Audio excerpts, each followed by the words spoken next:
Eagles kitchen. இன்றைக்கி நம்ம அவரைப்பருப்பு குழம்பு செய்கிறது பார்க்கலாம். நைட்டே நான் ஊற வச்சுட்டேன். அவரைப்பருப்பு 8 மணி நேரமாக ஊறிடுச்சு. இப்போ நம்ம அதை வேக வச்சுக்கலாம். அவரைப்பருப்பு குழம்புக்கு நம்ம மசாலா அரைச்சிக்கலாம். 1/2 ஸ்பூன் சீரகம், 1/2 ஸ்பூன் மிளகு, 2 ஸ்பூன் வரமல்லி, அப்புறம் காஞ்ச மிளகா, கொஞ்சமாக குழம்பு கெட்டியாக வர்றதுக்காக நான் கொஞ்சம் அரிசி எடுத்து வச்சுருக்கேன். இதெல்லாமே நல்லா வறுத்துட்டு நம்ம அரைச்சிக்கலாம். வெங்காயம், இது கூட அரைக்கிறதுக்கு வெங்காயம், சின்ன வெங்காயம், இஞ்சி, அப்புறம் பூண்டு, 2 தக்காளியை சின்ன சின்னதாக கட் பண்ணி வச்சுருக்கேன். அப்புறம் மறுபடியும் கொஞ்சம் தேங்காய் சேர்த்து அரைச்சிக்கலாம். இந்த குழம்புக்கு தேவையான காய்கறி பார்த்திங்கன்னா, நான் வந்து கேரட், பீன்ஸ் எடுத்து வச்சுருக்கேன். உருளைக்கிழங்கு, கத்திரிக்காய், அது 2மே எடுத்து வச்சுருக்கேன். இந்த காய்கறிலாம் போட்டு குழம்பு வைக்கும்போது குழம்பு சுவையாக டேஸ்ட்டாக இருக்கும். கொஞ்சம் 1 ஸ்பூன் எண்ணெய் ஊற்றி நம்ம மசாலாலாம் வறுத்து எடுத்துக்கலாம். எடுத்து வச்ச மசாலா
அதுக்கு நம்ம வதக்கி வச்ச மசாலாலாம் அரைச்சி எடுத்துகிட்டு வந்துடலாம்.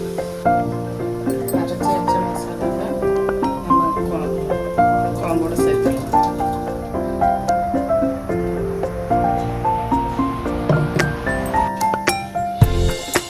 தேவையான அளவு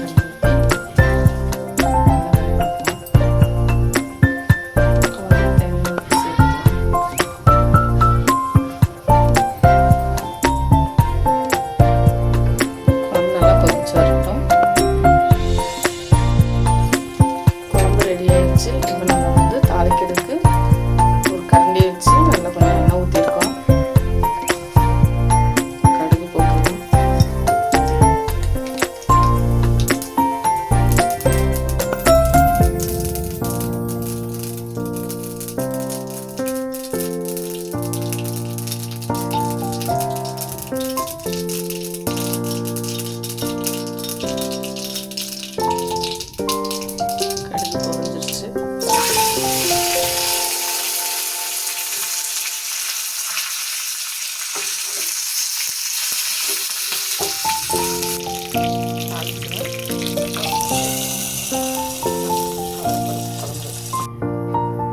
ஸ்டைலில் அவரைப்பருப்பு குழம்பு ரெடி ஆயிடுச்சு. நீங்களும் இந்த மாதிரி செஞ்சு பார்த்துட்டு நல்லா இருந்தால் லைக் பண்ணுங்கள், ஷேர் பண்ணுங்கள், சப்ஸ்கிரைப் பண்ணுங்கள். தேங்க்யூ.